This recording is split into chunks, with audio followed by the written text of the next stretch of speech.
시편 제1권 제1편. 복 있는 사람은 악인들의 꾀를 따르지 아니하며 죄인들의 길에 서지 아니하며 오만한 자들의 자리에 앉지 아니하고 오직 여호와의 율법을 즐거워하여 그의 율법을 주야로 묵상하는도다. 그는 시냇가에 심은 나무가 철을 따라 열매를 맺으며 그 잎사귀가 마르지 아니함 같으니 그가 하는 모든 일이 다 형통하리로다. 악인들은 그렇지 아니하며 오직 바람에 나는 겨와 같도다. 그러므로 악인들은 심판을 견디지 못하며 죄인들이 의인들의 모임에 들지 못하리로다. 무릇 의인들의 길은 여호와께서 인정하시나 악인들의 길은 망하리로다.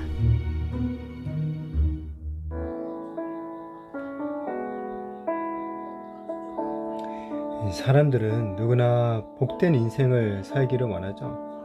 복된 인생이라는 건 그럼 과연 무엇일까요? 아마도 이제 많은 사람들이 원하는 복된 인생은 정말 즐길 수 있는 것 다 즐길 수 있는 어떤 그만큼의 재력과 또 권력과 그런 것이 있는 삶을 바라지 않을까. 또 남들에게 인정받는 인기가 많은 그런 삶이 복된 인생이다 라고 말하지 않을까 생각이 되어집니다.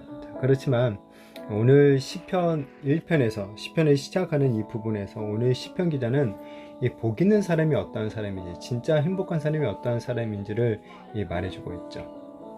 자, 복이 있는 사람은 행복한 사람이죠. 모든 사람이 행복한 삶을 추구하지만은 이 진짜 행복한 삶을 사는 사람은 많지가 않죠. 진짜 행복한 삶을 살기 위해서는 이 무엇보다도 악인의 길을 따르지 않고 죄인의 길에 서지 않으며 오만한 자의 자리에 앉지 않아야 된다라고 시인은 얘기하고 있어요. 이제 그리고 나서 이렇게 피할 것, 이 행복한 사람으로서 피해야 될 것을 말한 후에 이제 시인은 적극적으로 또 행해야 될 것을 말하고 있어요. 먼저는 여호와의 율법을 즐거워하는 것이다 라고 합니다.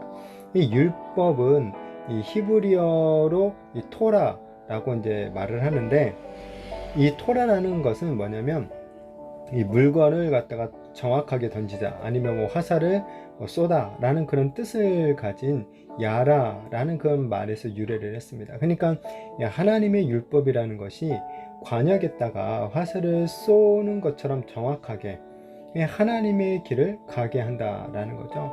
좌로나 우로나 치우치지 않고 이 정도를 갖다가 걷게 만들어 준다는 거예요. 반면에 이 죄라는 말은 이 하마르티아라는 이런 말인데, 이 관역에서 빗나가다 라는 그런 뜻을 가지고 있습니다. 그러니까 1절에서 말하고 있는 이 죄인도 이 관역에서 벗어난 사람이다 라는 그런 뜻을 가지고 있죠.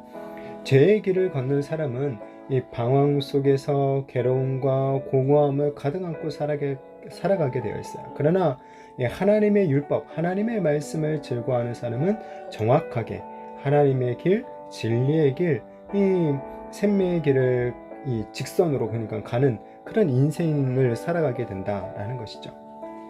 자, 그 다음에 또 행복한 사람은 이 율법을 갖다 주야로 묵상한다라고 합니다.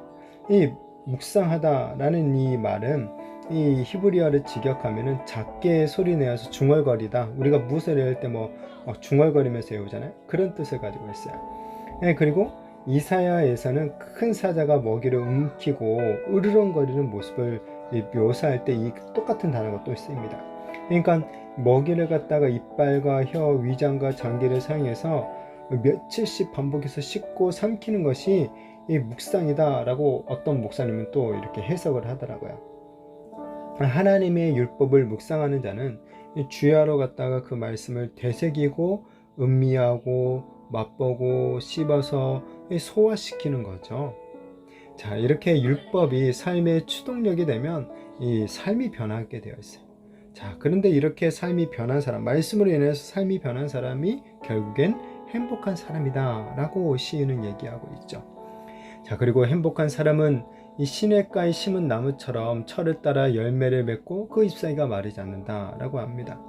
이 여기서 또 심다 라는 이 말은 이 옮겨서 심다라는 의미를 가진 이 수동분사형이에요. 그러니까 이 나무가 그러니까 뭐냐면 나무가 원래 시냇가에 처음부터 심겨져 있는 게 아니에요. 그런데 누군가 그 나무를 갖다가 시냇가 근처로 옮겨 심어 놓은 거죠. 그랬더니 그 나무가 어떻게 되는 겁니까? 철마다 열매를 맺고 잎사귀가 마르지 않는 거예요. 이 잎사귀가 마르지 않는다라는 것은 어떤 영혼성을 갖다가 함의해 주고 있죠. 죽지 않고 영생하는 상태를 갖다가 가르쳐 줍니다. 행복한 사람은 악인들과 같지 않다라는 거예요. 악인들은 바람에 나는 겨처럼 쉽게 사라지는 거예요. 그러나 율법을 즐거워하고 그 율법을 주야로 묵상하는 행복한 사람은 이 마치 시냇가에 심겨진 나무처럼 이 영생하는 삶, 이 계속해서 살아있는 삶을 살아간다. 영적으로 그러니까 풍성한 삶을 사는 그 사람이 된다라는 것을 얘기를 하는 거죠. 자, 그리고 율법을 주야로 묵상하고 묵상하는 그런 행복한 사람들은 하나님께서 인정에 또한 주신다고 합니다. 자, 그렇지만 악인은 어떻게 됩니까? 망한다는 거죠. 자, 여기서 하나님께 인정을 받는다라는 것은 이 오랜 시간 인격적으로 교제한 후에 어떤 깊이 아는 것, 깊이 사귀는 것, 이런 것들을 얘기하는 거거든요. 하나님은 율법을 지속적으로 즐거워하고 묵상하는 사람에게 참된 행복을 주시는 거예요. 우리는 매일 매순간 율법을 즐거워하고 율법을 묵상하며 하나님과 교제를 해야 되겠죠. 지속적으로 하나님과 교제하는 사람을 또한 하나님은 인정해 주시는 거죠.